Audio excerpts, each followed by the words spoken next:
Mtume Paulo anawaandikia Timotheo kwenye Timotheo wa pili sura ya 2 mstari wa 19. Tumeona kwamba anasema, lakini msingi wa Mungu ulio imara umesimama, wenye muhuri hii: Bwana, yani Mungu, anawajua walio wake. Anasitiza, anasema, na tena kila alitajaye jina la Bwana na auache uovu. Mungu anawajua wale walio wa kwake. Tuko sawa sawa? Kama mimi na wewe tumefanya kuwa ni sehemu ya familia ya Mungu, Mungu alitujua hata kabla ya misingi ya ulimwengu, na hata kabla hatujazaliwa na kutoka kwenye matumbo ya mama zetu. Mungu alitujua kabla. Wakati fulani Yesu Kristo akiwa katika mwili miaka 2000 iliyopita, kwenye Mathayo sura ya 7 mstari wa 22 na 23, Yesu anasema, wengi wataniambia siku ile, Bwana, Bwana, hatukufanya unabii kwa jina lako, na kwa jina lako kutoa pepo, na kwa jina lako kufanya miujiza mingi? Ndipo nitawaambia dhahiri, sikuwajua ninyi kamwe, ondokeni kwangu, ninyi mtendao maovu.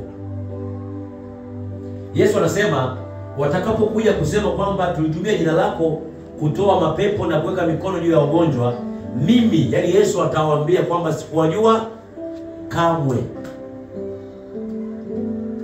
Hii lugha ya Yesu aliyozungumza, sikuwajua kwa kamwe, inamaanisha watu hawa walikuwa wanafanya vitu vinavyoelekeana na mambo ya Mungu, lakini ndani yao hawakuwa na nani? Na Mungu. Katika kitabu, katika chuo cha Mungu, Mungu alikuwa hajawaandika bado, wala alikuwa hawatambui. Tuko sawa sawa jamani wapendwa? Ni watu gani ambao Mungu anaowatambua, Mungu anaowajua? Ni watu ambao wanaoamini katika kazi ya msalaba. Wanaamini kwamba Mungu ambaye ni roho aliuvaa mwili akawa ni mwanadamu wa kawaida, Emmanuel. Na Mungu huyo aliyofanyika kuwa ni mwili alikuja, akafa, akazikwa, akafufuka kwa ajili ya ondoleo la dhambi la mtu mmoja, na akapaa mbinguni. Wanaamini katika ufufuo wa Yesu Kristo. Hawa ndio watu Mungu anaowajua, anaowatambua. Wanaotambua na kukiri na kuamini ubinadamu wa Yesu Kristo na uungu wa Yesu Kristo. Hawa ndio kundi la watu Mungu anaofanyaje? Anaowajua. Anazungumza katika kitabu cha Yohana sura ya 10, Yohana 10 mstari wa 14. Yesu Kristo mwenyewe miaka 2000 iliyopita anasema, mimi ndimi mchungaji mwema, nao walio wangu na wajua, nao walio wangu wanijua mimi. Yesu anasema yeye aliye kama ni mchungaji mwema, waliokuwa wa kwake yeye Yesu anawajua, na walio wa kwake wanamjua Yesu kwamba yule ndio Mwokozi na ndio mchungaji wao aliye mwema. Bwana Yesu asifiwe sana. Tuelewane vizuri. Yesu Kristo amesema nitawaambia dhahiri kwamba sikuwajua. Inamaanisha tunao watu katika jamii yetu tunaoishi nayo, majumbani, mitaani na hata makanisani dunia nzima, ambao sio wazizi la Kristo, yeye aliye mchungaji. Tuko sawa sawa? Ambao sio wa Kristo. Na tutajuaje kwamba huyu ni wa Kristo na sio wa Kristo? Ishara kubwa sio tu kupiga makofi labda na kuimba na kufuatisha waimbaji wanavyoimba na kuimba.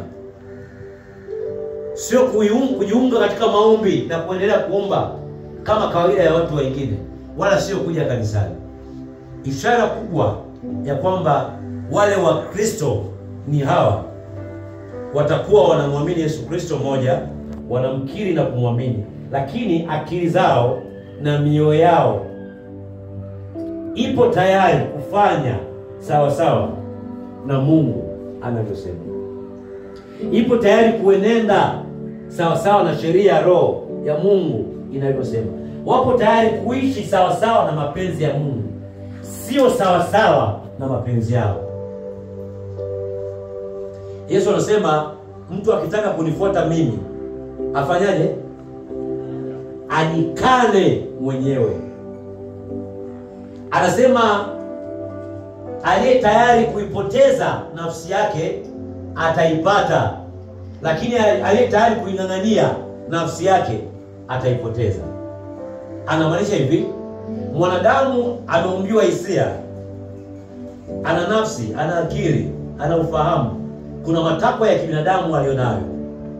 Mara zote matakwa ya Mungu hayaendani na matakwa ya nani? Ya kibinadamu. Kwa aliyo tayari kung'ang'ania matakwa yake, kusikilizia mwili wake, hisia zake, na kuzifuata na kuitegemea akili yake na kutotegemea akili ya Mungu au mawazo ya Mungu, atapoteza nafsi yake. Ila aliye tayari kuikana nafsi yake, kutofuata matakwa yake na kufuata akili yake, hiyo nafsi yake atafanyaje?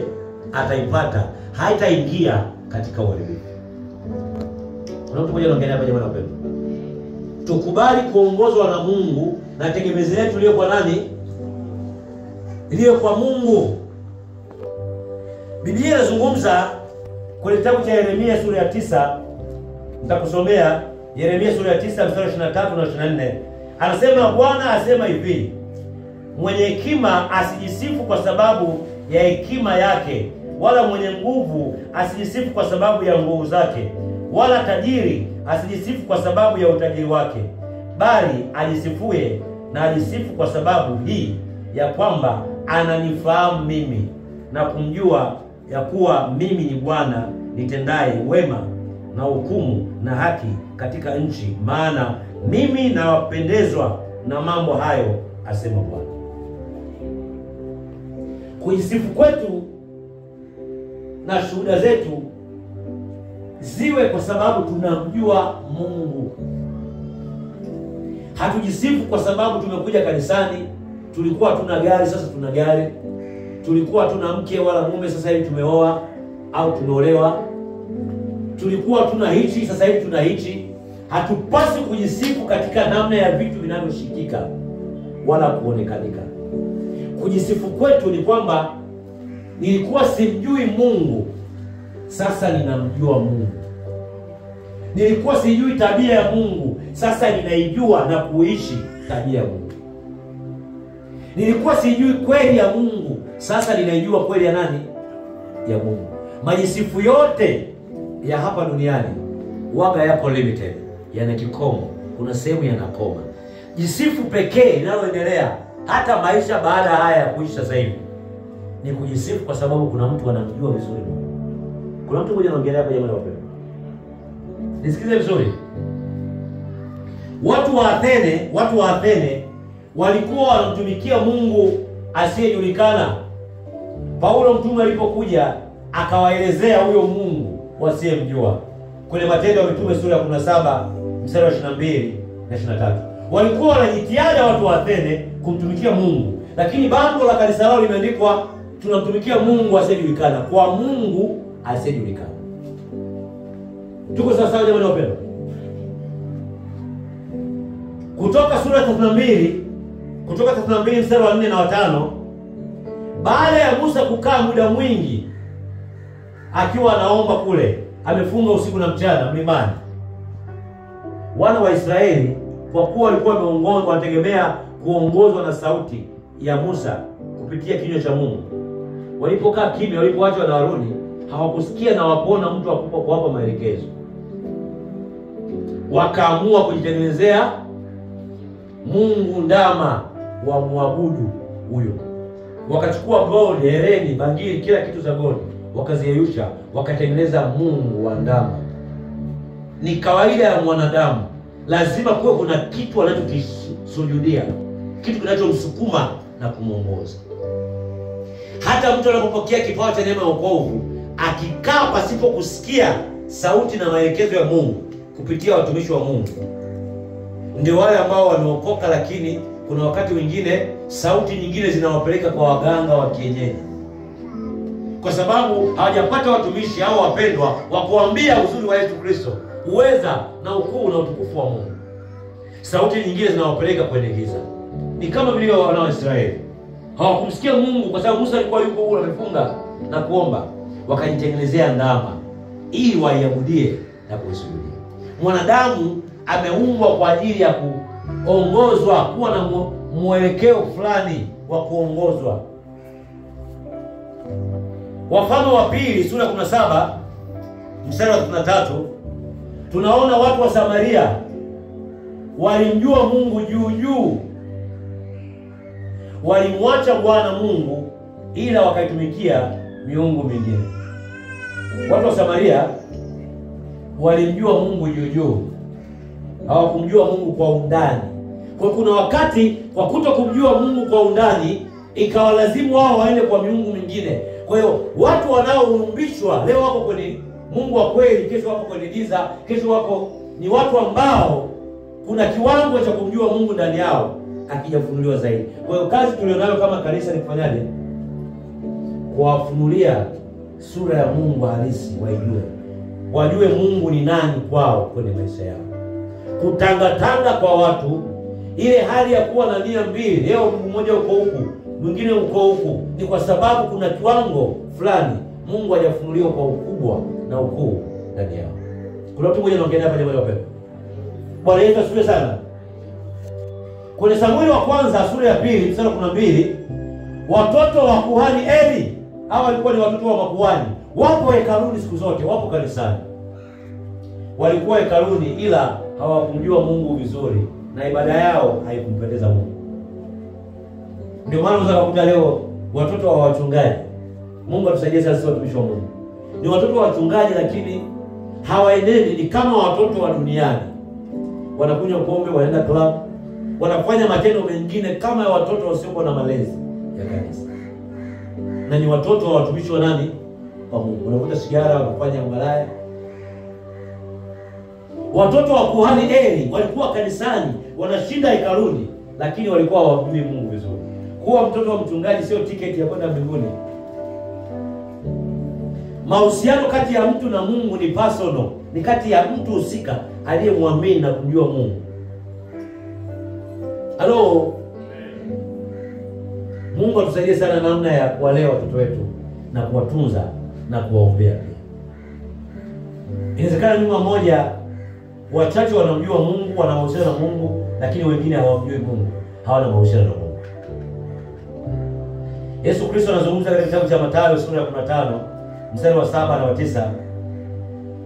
Anasema, enyi wanafiki, anawaambia Wayahudi, enyi wanafiki, ni vema alivyotabiri Isaya kwa habari zenu akisema, watu hawa waliheshimu kwa midomo ila mioyo yao iko mbali nami, nao waniabudu bure wakifundisha mafundisho yaliyo maagizo ya wanadamu.